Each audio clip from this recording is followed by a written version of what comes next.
Yeah, you're welcome back to the Esosa blog, the Africa blogging station. Today, I'm going to be talking about African leadership and the Black African refugee situation in Africa, uh, in Tunisia, in Morocco, and Libya, and some part of Egypt. Uh, yeah, we saw our leaders of few weeks ago traveling to Ukraine, traveling to Russia, because of the situation in those two lands, in those two countries like Ukraine, and trying to try to find a solution to the problem of the Europeans. But we haven't seen in Africa today how South Africa leader arrange himself or with other African leaders to solve the problem of Africa. The Kenyan president is always full of talking and talking and talking without end. Lumumba is, what I call him, is also full of talking and talking without solution. And we are tired of all this uh, lack of leadership in Africa, in Black Africa countries. For example, today and yesterday, last week, this week, the African refugees in Tunisia are being stoned on the street, have been uh, have been uh, I can say driven around the street, and some of them taken into custody, some of them taken out of the country, dumped in a no man's land between Libya and Tunisia and others. We can see the suffering of these people, and we can see what these people are going through today. Why all this suffering? Because the European country, the EU, gave Tunisia a lot of money. They gave Tunisia a lot of money. They gave Tunisia government recognition, recognition to recognize and help the Tunisia president to build Tunisia again, to build his government in Tunisia.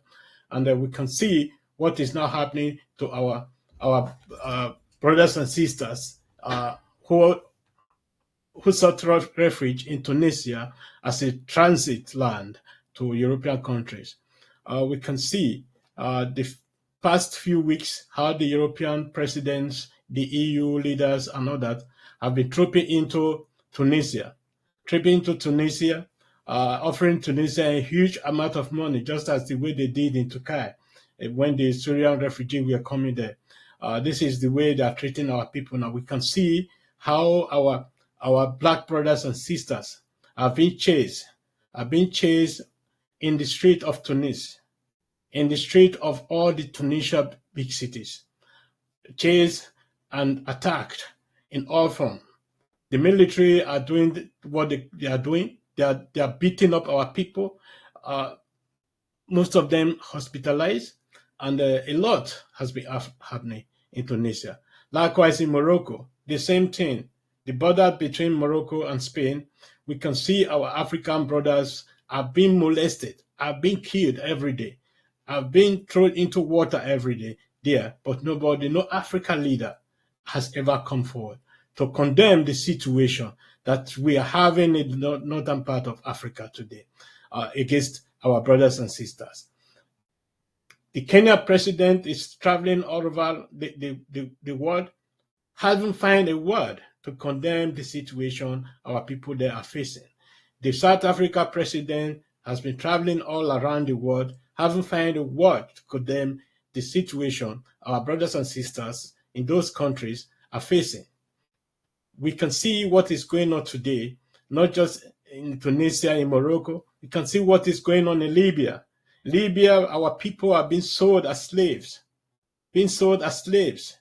And none of our African leaders have found a word to condemn what is going on in Libya today. But we blame the EU or the NATO for destroying Libya. But we couldn't help Gaddafi to defend Libya. And now we just left Libya to die alone, to be dying alone. Everything in that country today is being owned by the NATO and the Russia Wagner group. So we, the Black Africans. We doesn't have leaders. Although people are elected in countries to represent them, but we cannot see them really representing their people. A lot of Nigerians are dying in Libya, are in jail in Libya, are being enslaved in Libya. But nobody, no African, no Nigeria leader, apart from the governor of Edo State, who went to Libya with a private plane to bring our people back home. We haven't seen that leadership in Nigeria since. We haven't seen that leadership in Ghana. When the issue in Sudan started, we didn't see any African countries that come up to evacuate their people. It was only Nigeria that come up to evacuate their people. Nigeria, we know, is the giant of Africa and has been doing a lot for Africa. For example, the war in Liberia. Nigeria played a lion part in Liberia, send their troop, stabilize that country. That's why we still have Libya today. The same thing in Syria alone. Nigeria went in there, stabilized everything. But all we see as thank you is destroying Nigeria everywhere.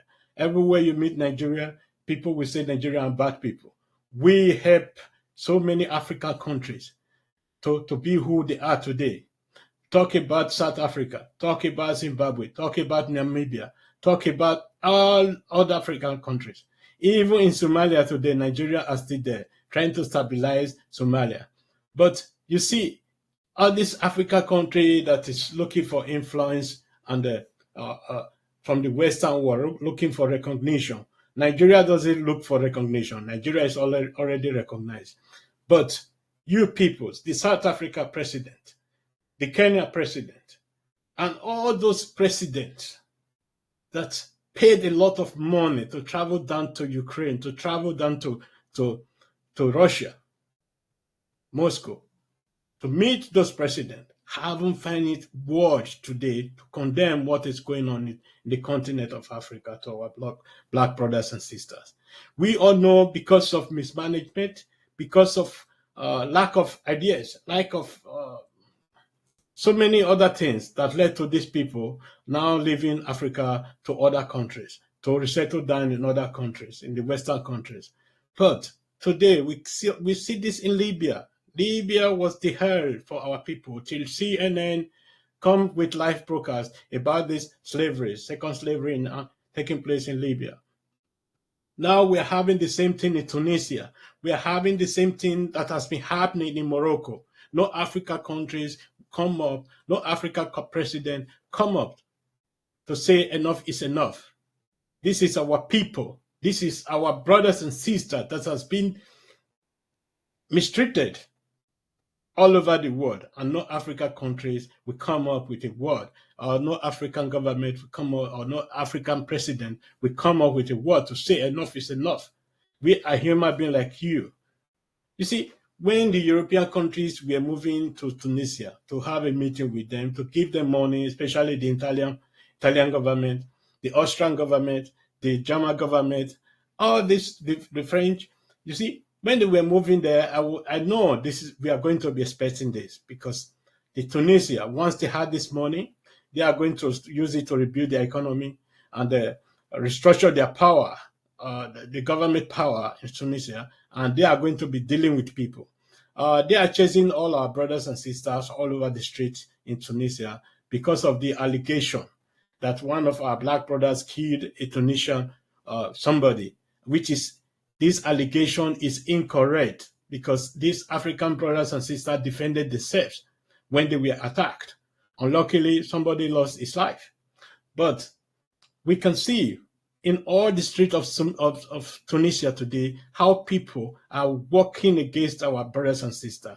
Our brothers and sisters are running for their life, but there's no African leaders, there's no African politician, there's no African military person that come out to say enough is enough. These people are human beings. These people are from Nigeria. These people are from Ghana. These people are from Mali. These people are from Chad. These people are from Eritrea. They are from Somalia. They are from Ethiopia or whatsoever. No African leader can come out to say enough is enough. And enough is enough, brothers and sisters. We have to start rising, the African uprising. Rise up to say enough is enough of the killing of our people. Enough is enough for demonizing our people. We have to stand up equal to the task. We cannot be keeping mute every day. Otherwise, this would be our end, because this is now the world we are living in today, because we can see what is going on in the world. There's no favor for African Black brothers and sisters. So thank you very much. I want every African to share this video till it got to our leaders, so that they understand why it is very, very important to be their brothers' keepers, because nobody will do that for us. The European will not do that for us. They will like to see us drawing in the sea. They will reject everything that is Africa, everything that is black. This is sure, and it's for sure. So when you see today, when you go to Germany, the way they treat our black people, when you come to Australia, the way they treat our black people, go to Switzerland, go to everywhere in the world, even America, where we have our brothers and sisters, go to Canada, go to Australia, go to New Zealand. You see the way they treat our people, it makes you cry every day. Just because we doesn't have people who are supposed to be leading, who occupy the political powers that doesn't belong to them, who stay in power for life and doesn't want other people to rule. When I see the Uganda president, when I see a Rwanda president, when I see so many of these presidents who has make it a task to be a life president, it's a disgrace to Africa, because Africa has new generation of people, well educated, who are not being influenced by the Westerners, who can come up to say enough is enough, our people is number one, and they should be the first priority. But we are not seeing that today. Everywhere you go in Africa is chaos because of lack of leadership. So thank you, and have a great day. Bye-bye.